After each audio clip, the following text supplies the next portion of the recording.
The transportation and logistics industry has its own set of challenges.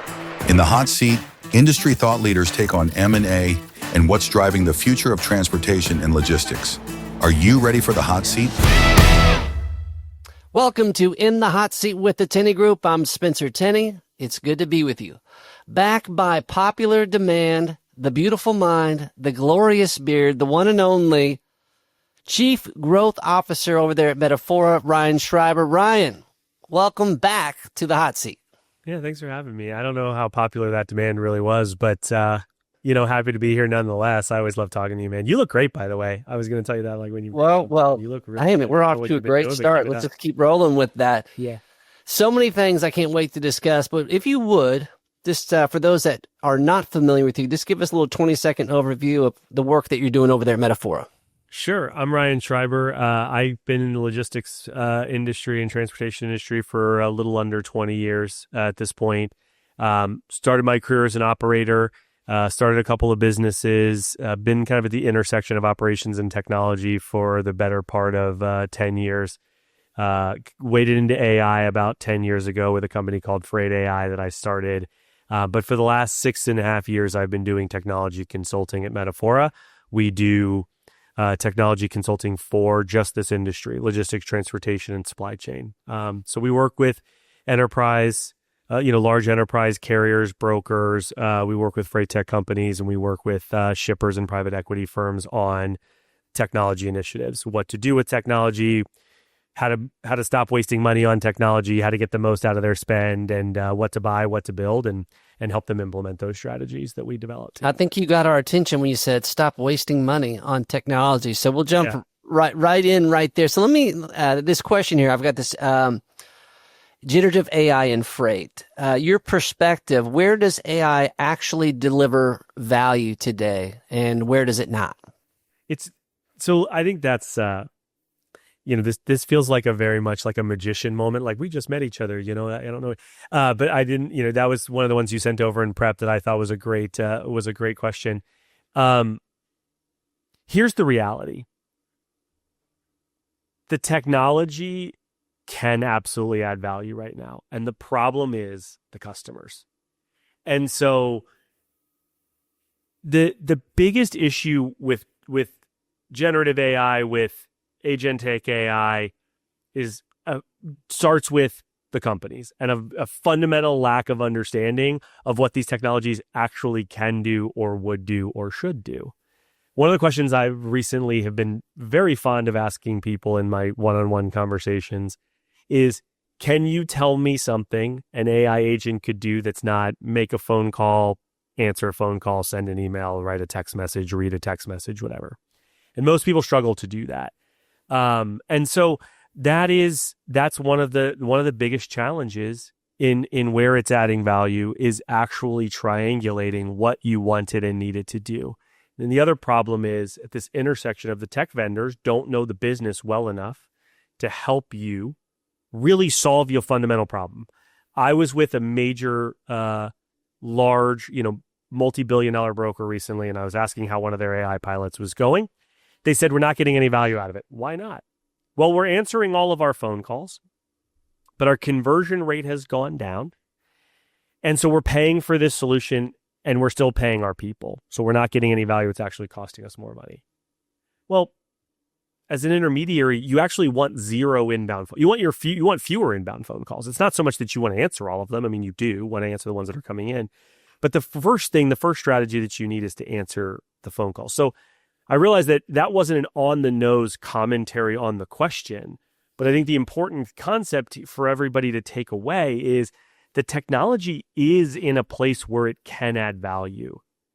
And where it's adding value is where business strategy and a deep understanding of the business goals are then aligned with a technology approach to solve that problem. And that's where people are missing the boat, is they're not doing that work to figure out what the real problem is they're trying to solve.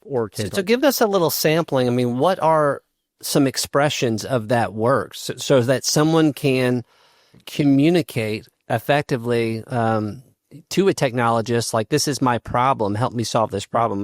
What are a few steps they can take to do the right work? So this is something that we obviously spend a lot of time at Metafora working with our customers on. I've been a real fan of these. I've been seeing all these IBM commercials recently about AI, and IBM's been working on AI solutions for much longer than most people knew AI existed. And AI has been around for a long time. Different types of AI have been around for a long time, obviously. But it starts with looking inside your business. Like, before you think about a vendor, before you do some cool vendor demo and decide, what's sexy and what's cool, do some of the hard work and the not sexy work.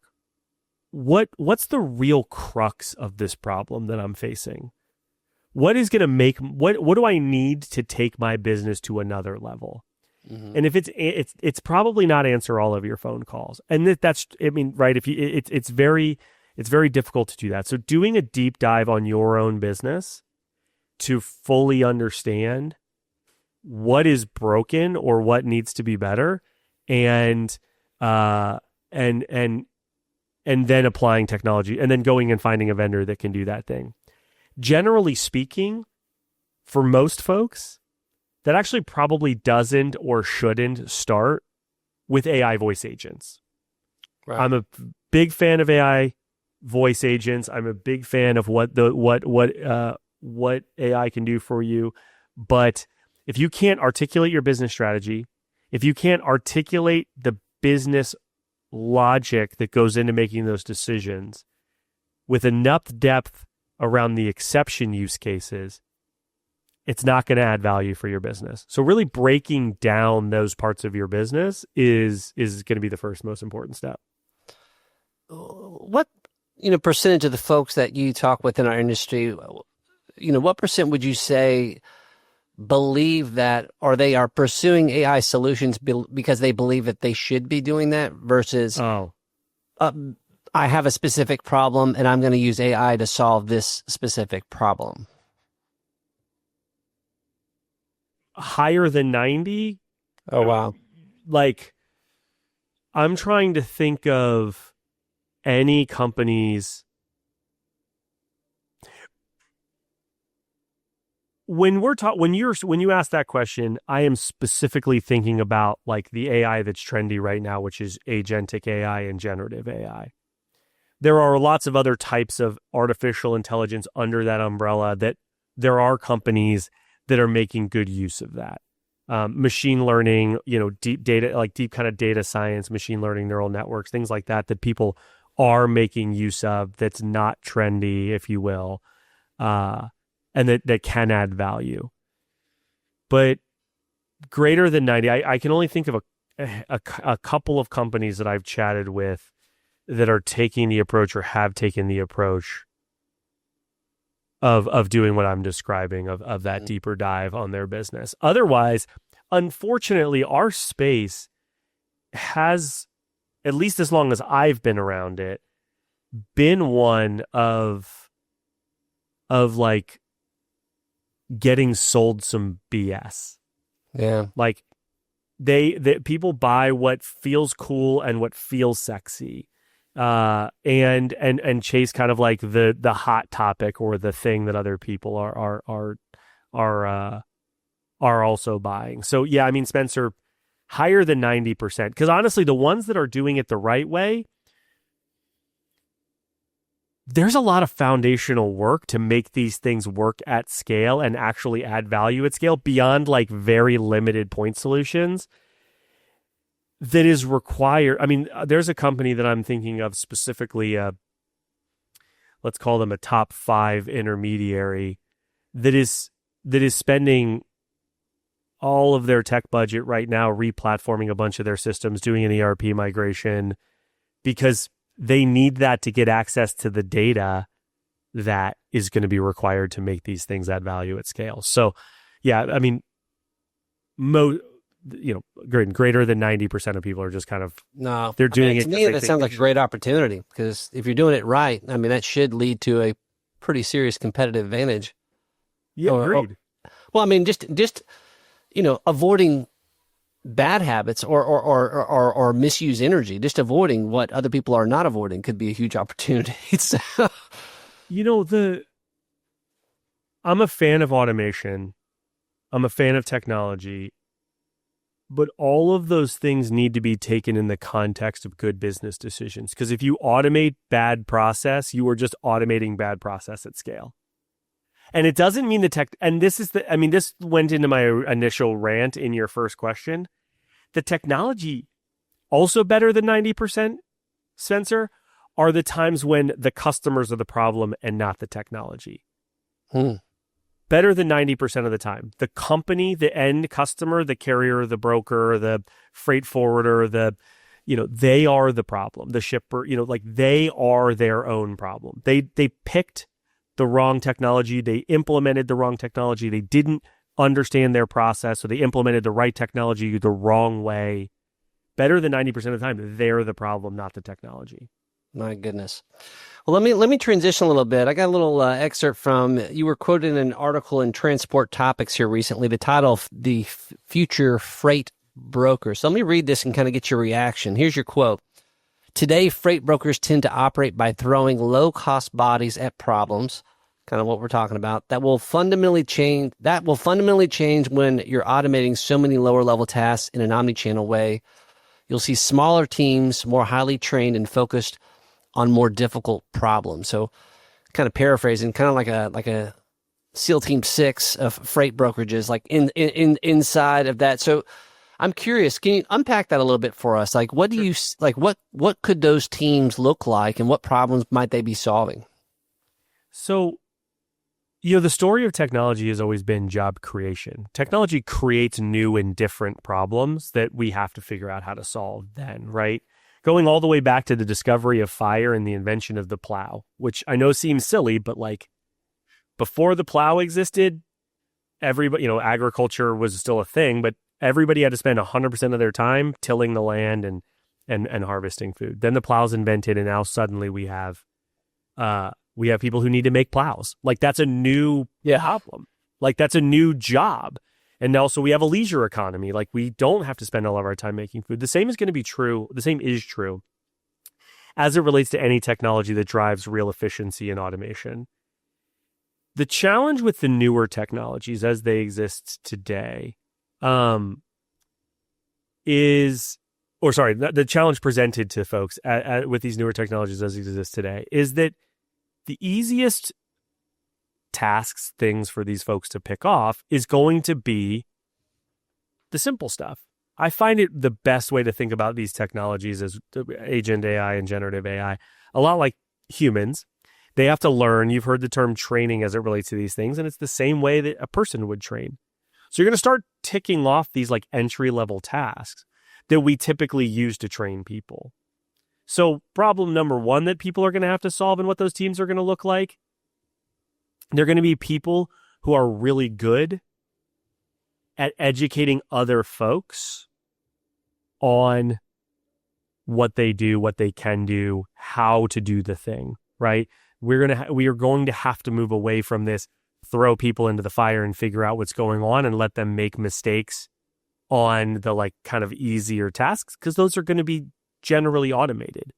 And then allowing and then as that scales, these people are going to look much more like your senior folks today, your killers today, but there are also going to be folks on this team that are folks who are not in transportation right now generally, right? Like, because the problems are going to be, you're going to have the bandwidth, you are going to have the time, you are going to have the financial flexibility to invest in real problem solvers. So like, I think that there's a future where you have industrial engineers as core members of freight brokerage teams, right? Like what does an industrial engineer do? They go in, they break down systems, they build efficiency into systems, they work with their customers on, they work with in a brokerage context, it might be working with a shipper to understand their operation and optimize that operation, right? And say, hey, it's not so much that I have detention here all the time. Like, why do I have detention here all the time? So I could see teams looking like things like that and solving those higher level problems with their customers that add value to their customers. Not that just add value to the broker or to the trucking company, but that add value to the customer that the customer cares about.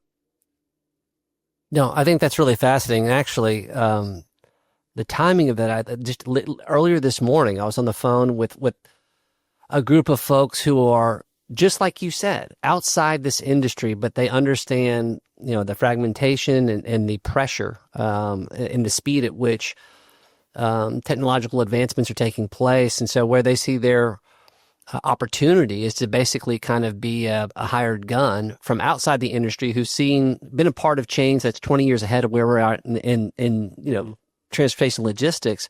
So to your point, the fact that they don't have experience is actually precisely why they're in the room. So to help kind of translate things that have worked well in a different context, and now they're just kind of taking new workflows and applying relevant technology to those problems, and as consequently they're able to be much more fluid and adaptable than trying to prescribe a product to a particular problem, right? So I think you have to have a deep respect for the way things are in our space, but not be beholden to them. We've certainly had people come from outside the space and try and build technology for our space and try and kind of transform the space, quote unquote, if you will. But it's also part of the reason that most technology solutions for our industry have been met with a sad trombone sound, right? It's because they end up building the wrong thing. Going back to the stuff I was talking about earlier, they don't understand the business well enough to diagnose the core problem. The customer or the broker, the trucking company, the shipper, they don't understand their problem. They understand their business. They don't necessarily know how to diagnose problems. They're not doctors. It's like if you went to a doctor and you're like, okay, doctor, my arm hurts. And the doctor was just like, cool, why does your arm hurt? I mean, I don't know. It just hurts. You want me to tell you if it's broken or not? I don't know. That's why I'm here. I'm here for you to tell me if it's broken. Right. And but imagine you went to a PhD. You went to a doctor of English, and he's like, you're at the wrong kind of doctor, man. I don't know the body. I know how to be a doctor, quote unquote, but I don't know the body. How are you going to communicate those things? So I think you have to have a deep respect for. That's why our business works. So admittedly, I'm a bit biased in that commentary, but you have to have a deep respect for like how we are, why we got here, why fragmentation exists, why fragmentation isn't going away, by the way. Yeah. And like why fragmentation exists, not just because of the ICC Termination Act and not because you can, with low barriers to entry. Fragmentation is not going away because enterprise shippers it's good for enterprise shippers. They like the pricing power it gives them. They are not going to consolidate. Like now there's regulatory things that could change that, but so you have to have respect for those things and understand deeply what they are, but then not be grounded in them and red team it and say, how could this, where are the threat vectors, et cetera. So marrying those things together, I think, Spencer, is really important. It's really, really important to get the value out of whatever it is the initiative is that you're trying to do. No, well said. Now, I've always considered you a futurist. So let's kind of let's put our thinking hats on here and kind of span out 5-10 years from now. A lot of noise around, the evolution of the freight brokerage business model in general. I mean, where do you see evolution taking place in the way that we are today versus where the role of the freight brokerage 5 to 10 years from now? So, my background is primarily as a freight broker when I was an operator. And so I say that in advance to say, I'm certainly colored by maybe it's like an intrinsic desire to add value to freight brokers. But I there's one thing that I look at that tells me there's a gap between or why freight brokers are unlikely to get disintermediated fully. And it is the concept that since deregulation, freight brokers have gained in market share year over year. And so, right, that tells me that freight brokers are doing something or providing something to the buyer, vis-a-vis, in this context, the shipper, the beneficial cargo owner. They're providing something that a trucking company itself isn't providing. And when I sit with enterprise trucking companies, right, billion-dollar companies, publicly traded companies, it is an antiquated thinking around what their buyers are buying. Yes, they're of course buying a truck that bumps the dock that can put the stuff on the back of the truck. They're buying more than that. And so that's one part of the bucket in terms of laying the foundation to your question. The other is, we've seen folks come with like Convoy and Uber. When they first started, they wanted to be a marketplace play. DAT is a marketplace play at some level. And yet when they try, when you go to a shipper to sell that solution, hey, just buy a marketplace. They're like, I know how to buy a trucking company. I know how to buy freight broker services.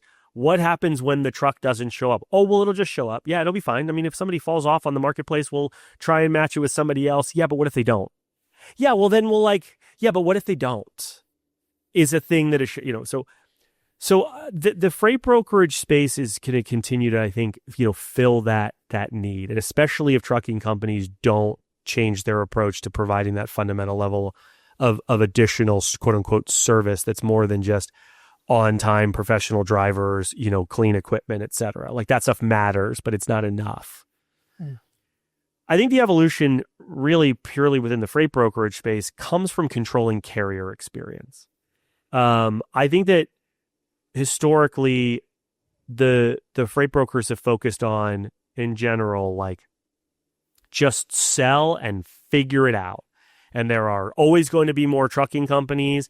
And so, if we're stuck, we're an intermediary, we're in the middle of this transaction, there's shippers, there's carriers, and we'll kind of, but a freight broker, all they do is resell capacity. Everything else is built on top of reselling capacity, just like a trucking company, everything's built on top of a truck showing up to bump the dock with a professional driver, right, who provides a high level of service. And what we've seen, I think, in the last few years with Uber Freight and with Convoy going offline and coming back online, is that the carrier experience can provide a competitive moat. And so as an intermediary, you're trying to build a predictable, measurable, proprietary liquid network. That's what your network should look like: predictable, measurable, proprietary, and liquid. And proprietary is the hardest part. So I do see the future looking like a deep investment in carrier experience and owning and controlling that carrier experience. And then the things that are opened up from that. Can capacity trading be an opportunity? We have it in LTL, right? We have an LTL in the intermediary space. You are a broker and you might buy your LTL rates from ABF. You might go to Echo Ship, or you might go to Blue Grace, or you might go to somebody else to get your LTL rates. I think I think there is a corollary there in the truckload space where one party controls the carrier experience because they're able to provide that level of service, and another party controls the shipper experience, and they trade those things to fill kind of gaps, if you will, in their service offerings. I think that's interesting. So what are some changes that you see right now happening that maybe because of your unique vantage point, maybe some others don't see yet? What are some things that, based on the companies that you're working with, what are some changes that are taking place in the logistics space that are profound? Well, certainly, of course, AI is on everyone's lips, right? And so like investments in the data that's associated with that, I think we're seeing a pullback from the investments in pure kind of like pure play AI, and much more in areas where humans are still in the loop. And so what are some intelligent automation opportunities, of which AI is a part, that can keep humans in the loop in a way that can add value to the end customer, whether that's a trucking company, a shipper, or a broker, whomever is buying that solution. So that's certainly something we're seeing. We are seeing M&A activity pick up a bunch. I mean, I know that this is like, your kind of bailiwick too, but like the demand for our due diligence services is through the roof right now, which is incredible and somewhat surprising, given that, there is scuttlebutt that cost of capital is going to come down. And I would think that, the big deals aren't really happening, but there's so many other deals, and it's been really interesting to see that. And then I think we're certainly seeing folks focus on data. how to surface data to users in a more intelligent way, like green screens and the exit that green screen saw to Triumph was a really good example of that, and certainly like a leading indicator of that trend of synthesizing data, leveraging machine learning, leveraging other tools that are beyond just dumping it on a user's desk and telling them to figure it out, guiding their decisioning, and then leveraging these newer technologies to do data capture differently or better. And then orchestration. Like orchestration is a big word that's been ballied around a lot. I don't think that ballied is the right word there, but you can probably cut that in post. Use AI to like insert some other word that made sense, but orchestration. And so orchestrating resources across the business to drive efficiency and experience is one. So thinking about kind of like you have a bunch of resources available to you to execute a task. What's the best resource? That might be, it might be a human phone call. It might be a digital booking tool. It might be it might be a bunch of different options. But like, what's the best way to do this task, and how do I orchestrate the work across my business to have everybody do more? So those are just some of the things that we're kind of seeing across the space that folks are interested in, and that are a little bit more esoteric that not everybody talks about. Orchestration. Now, I am interested. You talked about M&A, and obviously, many of your clients in the Metafora, they certainly have the ingredients to, if they chose to be part of a transformational type M&A. What are the ingredients? Because we certainly have some market disruption. We have emerging technologies. We certainly have some ingredients that have traditionally influenced transformational M&A. What do you think? What else needs to be in play for those types of transactions to take place? What we're not seeing right now that we saw a few years ago, and I'd be curious if you're seeing the same thing, Spencer. I'm surprised we haven't had this conversation. But like, we're not seeing people just buy revenue. Like, we're not, if you don't have something that's complementary to the platform business, whomever that might be, whether it's a PE firm that's buying you, or it's a strategic that's buying you, you need to add some other value to their business. So like, we're seeing, like, especially our large opco company customers that are buying businesses, they're looking at adding additional modes and services. So if I'm a big freight broker and I do, let's say I'm a cradle to grave, freight broker, and I'm, and so like a lot of my business is transactional spot opportunities.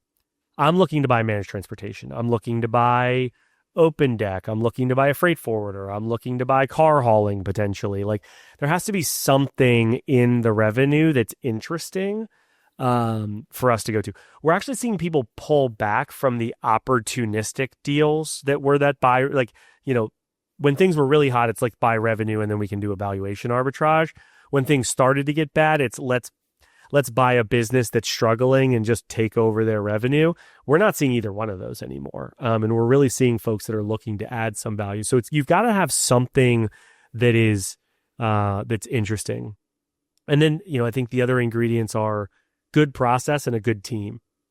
I mean, good process is always a good one. I feel confident, again, whether I'm a private equity firm or I'm a strategic, I can feel confident that this is replicable. Like, I can continue to scale this. You can continue to scale this to the extent that you stay in the business. Like, this is something that is replicable. So good process is always a really important one. Technology, like substantial investments in building proprietary technology, are actually often a detractor in a deal. And I say that as somebody who makes a lot of money from building software. It's only a value add if you've built something that really enables that good business process, right? If you've built a bunch of stuff because you wanted to build a bunch of stuff, it's actually a detractor in a deal and will hurt your valuation more than it will help. So if you're going to build software, and you should build software, you need to build good software. You need to make sure that it's secure and scalable, et cetera. But it has to have a good reason for being built. And a good reason is not just because we want to control the roadmap. Yeah, I'm glad that you mentioned that, because I do think that there's a lot of folks that love to tinker with stuff. Mm-hmm. That's a lot of founders that that's where they get energy. But unfortunately, to your point, I think that many are disappointed when we get into an M&A process, and the market doesn't acknowledge what they've built, primarily because, there's a higher premium on ease of integration on the other side. Like we're just not interested in that. Like, just keep it simple. We already have our thing, even if it's marginally better from a technology standpoint. Like it's rarely enough to make someone change all the other processes that are already in place. There's a great example of that with, Redwood many years ago not many, but they bought a company, Schreiber Logistics, and they had a TMS called LoadRunner. And LoadRunner was one of the best TMSs that, kind of anybody's ever built. And Redwood deprecated a lot of that. And like Redwood has good technology as well. But to your point about it, incrementally better, like it wasn't better enough to keep the whole thing and move everybody onto LoadRunner, right? Like they deprecated a lot of that. And I think that's a good example. And it's okay to be a tinkerer. Like, great. I mean, that's why you're in it, but also recognize, like, you have to run your business for what your goals are. So if your goals are to get, if your goals are to have fun and to your point, like get kind of jazzed up about that stuff, then great. Then it's worth doing. But if your goals are to maximize the outcome of your business, capital efficiency is one of the best things that you can focus on, and building a bunch of software isn't going to help you with that. So I think that understand what you're saying is understanding why somebody would buy your business, and then not having that sort of, you said years ago to me, fear of success is like one of the biggest reasons that you're like one of the hardest things for like your customers to get comfortable with isn't fear of failure, it's fear of success. Somebody else could do more with my business than I can. I think about that all the time, Spencer. And so it's and that shows itself up in what you're describing, that kind of like pride of, well, I built this thing. Look how great it is. Like, understand why somebody is buying your thing. They might not buy it for that. And that's okay, because that's not what they want. But if you want the outcomes that you're going after, like, you need to think more about what your buyer wants from you than what you want from your buyer. Yeah. And obviously, you've done that for so many people to help them kind of get a true north in place so that they can, make quality strategic decisions that are aligned with all those things. And so I really appreciate that. Hey, two questions. One, you mentioned diligence. What are you seeing pop up new in the due diligence process that you guys are getting called in for that hasn't been there in the last couple of years? That's being, a heightened amount of attention during the diligence process for whatever reason.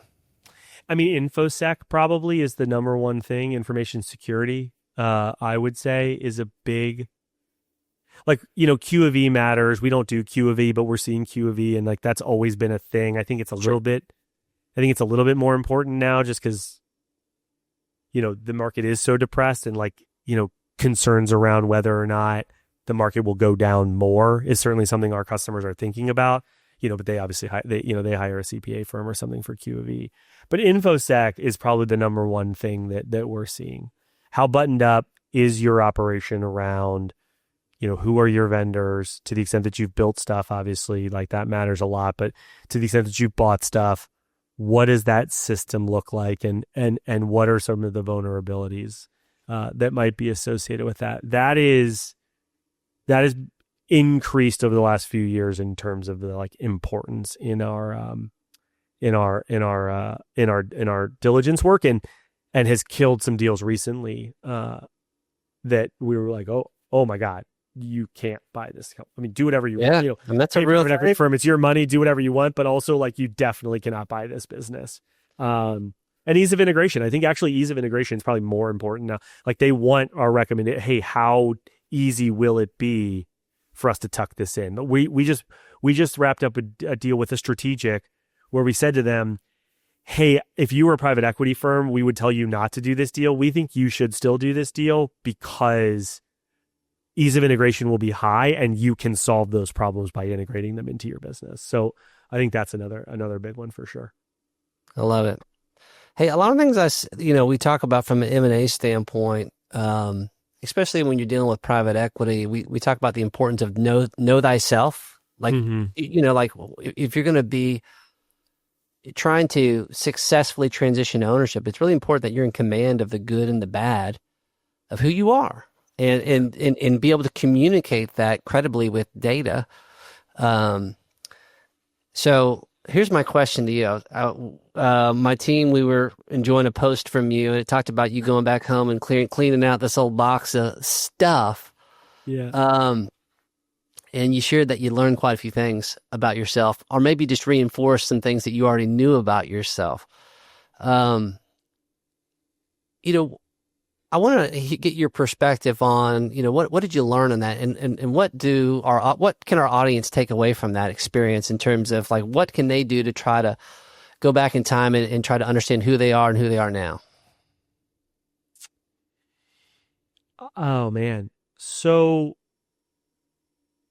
I think I've always been somebody who's everything's a spectrum, but like I'm somebody who's been pretty comfortable with who I am as a person for most of my life. And